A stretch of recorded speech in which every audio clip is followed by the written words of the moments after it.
오늘 우리에게 주시는 하나님의 말씀은 잠언 13장 13절부터 25절까지의 말씀입니다.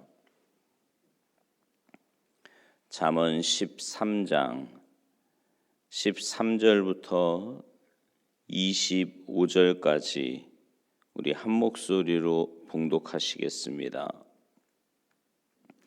함께 봉독하십니다. 시작. 말씀을 멸시하는 자는 자기에게 패망을 이루고 계명을 두려워하는 자는 상을 받느니라. 지혜 있는 자의 교훈은 생명의 샘이니 사망의 그물에서 벗어나게 하느니라. 선한 지혜는 은혜를 베푸나 사악한 자의 길은 험하니라. 무릇 슬기로운 자는 지식으로 행하거니와 미련한 자는 자기의 미련한 것을 나타내느니라. 악한 사자는 재앙에 빠져도 충성된 사신은 양약이 되느니라. 훈계를 저버리는 자에게는 궁핍과 수욕이 이르거니와 경계를 받는 자는 존영을 받느니라. 소원을 성취하면 마음에 달아도 미련한 자는 악에서 떠나기를 싫어하느니라. 지혜로운 자와 동행하면 지혜를 얻고 미련한 자와 사귀면 해를 받느니라. 재앙은 죄인을 따르고 선한 보응은 의인에게 이르느니라. 선인은 그 산업을 찾아 손손에게 끼쳐도 죄인의 재물은 의인을 위하여 쌓이느니라.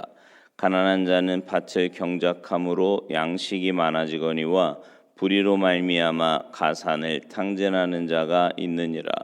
매를 아끼는 자는 그의 자식을 미워함이라. 자식을 사랑하는 자는 근실이 징계하느니라. 의인은 포식하여도 악인의 배는 줄이느니라. 아멘. 할렐루야. 오늘 본문 13절에 보면 이런 말씀이 있어요. 말씀을 멸시하는 자는 자기에게 패망을 이루고 계명을 두려워하는 자는 상을 받느니라. 비슷한 말씀이 성경에 많이 나옵니다. 잠언 19장 16절에 보면 계명을 지키는 자는 자기의 영혼을 지키거니와 자기의 행실을 삼가지 아니하는 자는 죽으리라.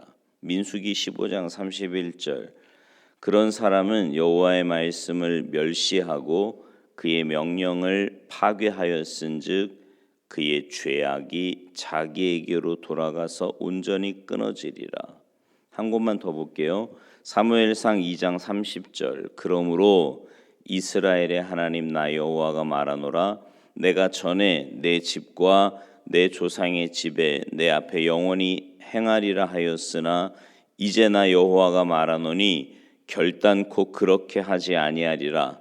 나를 존중히 여기는 자를 내가 존중히 여기고 나를 멸시하는 자를 내가 경멸하리라.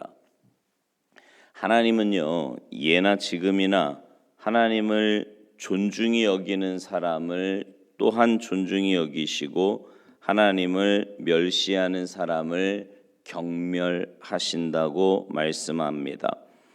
엘리 제사장의 두 아들 홈니와 비느하스 기억하시지요? 이들 역시 제사장으로 아버지와 같이 한 제단을 섬기고 있었습니다.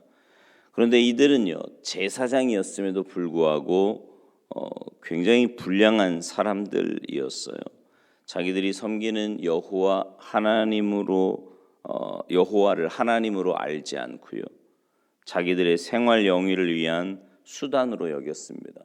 이 하나님을 멸시하는 거지요. 무슨 짓을 합니까? 하나님께 드리기 위한 제물을 좋은 것은 자기들이 먹고 변변치 않은 것만 제물로 보냅니다. 뿐만 아니라 회막안에서 수종드는 여인들과 음행을 저지르는 등 하나님 보시기에 심히 악한 일을 범하는 거예요. 그러니까 여러분 보세요. 하나님 보시기 악한 일을 행하는 걸 성경은 뭐라고 표현했냐면 하나님을 멸시하는 거다.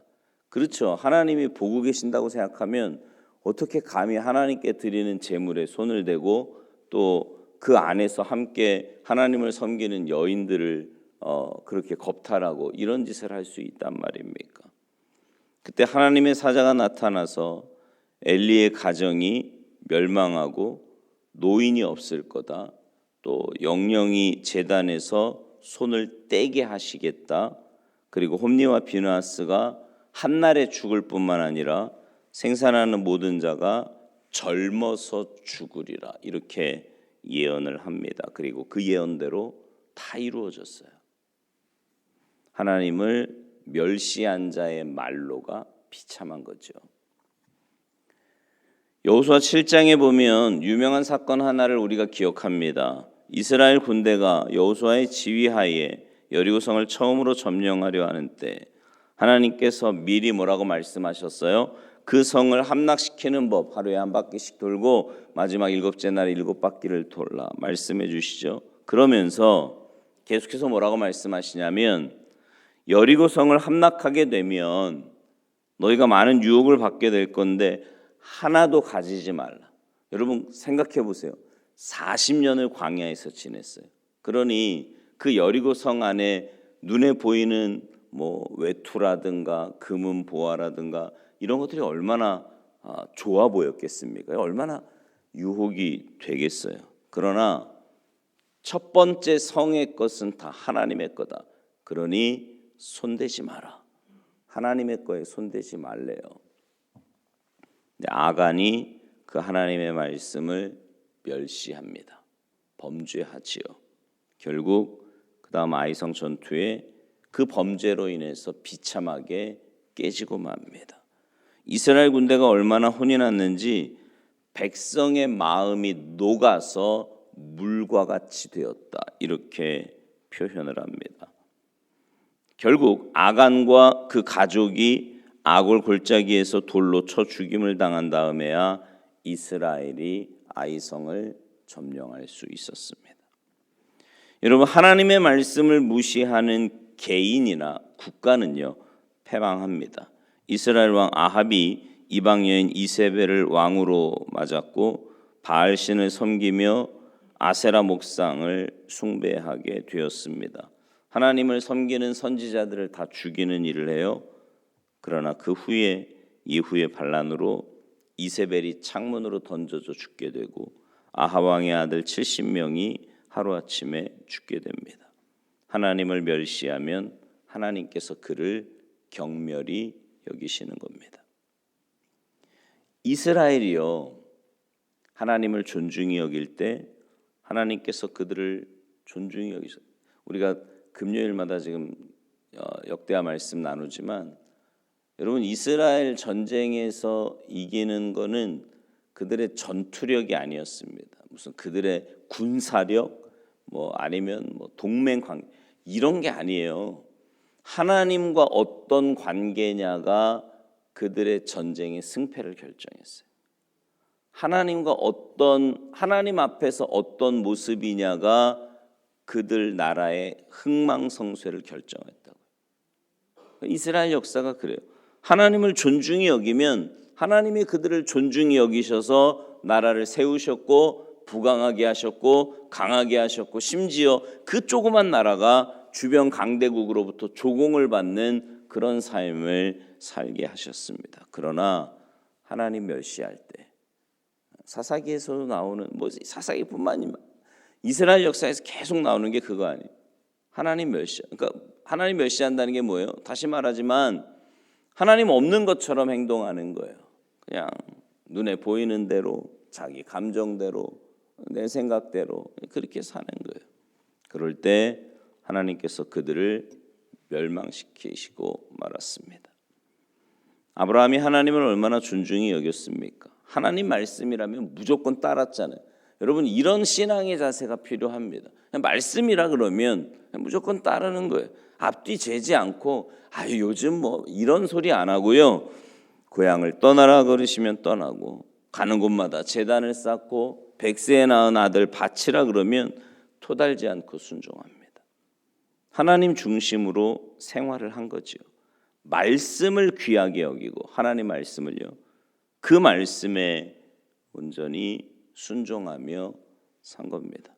그렇게 할 때 하나님께서 그를 높여 그의 삶을 창대하게 하셨고 복의 근원이 되게 하셨을 뿐만 아니라 우리 믿음의 조상이 되게 하셨습니다. 다윗의 삶을 보면 그 명암이 다 있지 않습니까? 처음에 그가 얼마나 하나님을 존중히 여기는 삶을 삽니까? 비록 어린 소년 목동이었지만 온 이스라엘 군대가 두려워 떠는 블레셋 군대 장군 골리앗을 물맷돌 하나로 물리칠 수 있었어요. 하나님만 온전히 의지하고 나아갈 때 그렇게 승리할 수 있었고, 하나님이 그를 존중히 여기셔서 이스라엘의 왕으로 세우신 겁니다. 여러분 생각해 보세요. 목동이에요, 목동. 그가 왕이 되었다고요. 개천에서 용나는 정도가 아니라 이거 뭐 엄청난 거 아닙니까? 하나님을 존중히 여길 때 말이죠. 그러나 왕이 되고 삶이 나아지고 뭔가 좀 괜찮아졌다 싶으니까 교만한 생각으로 범죄하게 될 때 하나님이 그를 어떻게 하십니까? 자식들이 간음을 하고요, 살인을 하고요, 반란을 일으키고요, 그를 징계하신 거지요. 하나님을 존중히 여길 때 그를 존중히 여기시고, 하나님을 멸시할 때 그를 경멸히 여기시는 겁니다. 13절에 오늘 보면 잠언 13장 13절에 계명을 두려워하는 자는 상을 받는데요. 하나님을 존중히 여기는 사람은 자연히 그 말씀을 존중히 여기겠죠. 우리 신앙생활의 법칙과 지침이 되는 하나님의 말씀을 존중히 여겨 그 말씀대로 살려고 힘을 쓰는 거죠. 우리가 내일 보겠지만 14장 2절에도 보면 뭐라고 말씀해요? 정직하게 행하는 자는 여호와를 경외하여도 패역하게 행하는 자는 여호와를 경멸하느니라. 바꿔 말하면 여호와를 경외하며 존중히 여기는 사람은 정직하게 사는 사람이고요, 하나님을 경멸히 여기는 사람은 악을 행한다는 겁니다. 성경에 변하지 않는 원리, 어떤 분이 그런 얘기하더라고요. 성경을 딱 짜고 짜면 원리가 딱 하나 나오는데 그게 바로 심는 대로 거둔다는 원리래요. 여러분 하나님과의 관계에서도 그렇지 않습니까?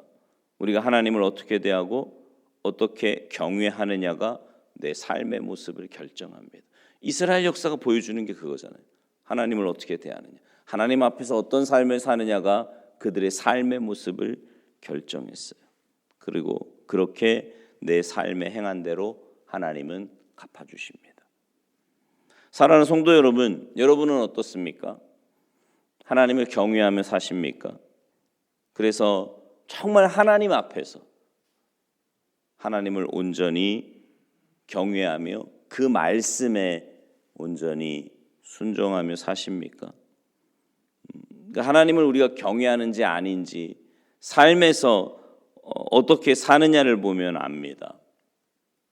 하나님 말씀에 정말 가감 없이 자꾸 이렇고 저렇고 뭐 환경이 어떻고 시대가 어떻고 뭐 요즘 이런 말 말고 정말 가감 없이 내 생각, 감정, 경험 이런 거 넣지 않고 말씀 그대로 순종하며 사는가, 아니면 자꾸 하나님 말씀에 엉뚱한 거 집어넣고 그 말씀을 이겨 먹으려고 하느냐, 그것이 하나님을 온전히 경외하느냐 그렇지 않느냐를 보여주는 거예요. 바라기는 여러분의 삶이 하나님의 말씀에 온전히 순종하여서 하나님을 올바로 경외하는 삶을 사시기를 주님의 이름으로 축원합니다.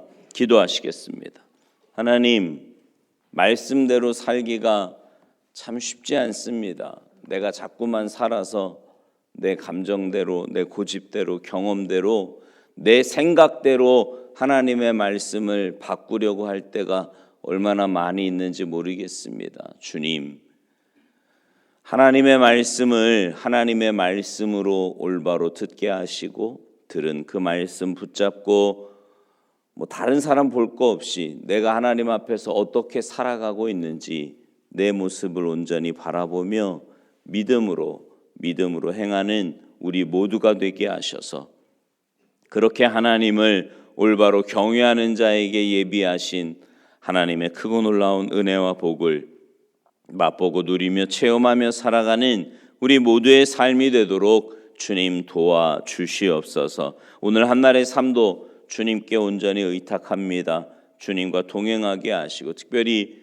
요즘 감기 때문에 많은 분들이 고생하고 있는데 하나님 영육의 강건함을 허락하여 주셔서 주님 맡겨주신 귀한 일들 잘 감당하며 살아갈 수 있도록 은혜 내려 주시옵소서. 감사드리며 예수님의 이름으로 축복하며 기도하옵나이다.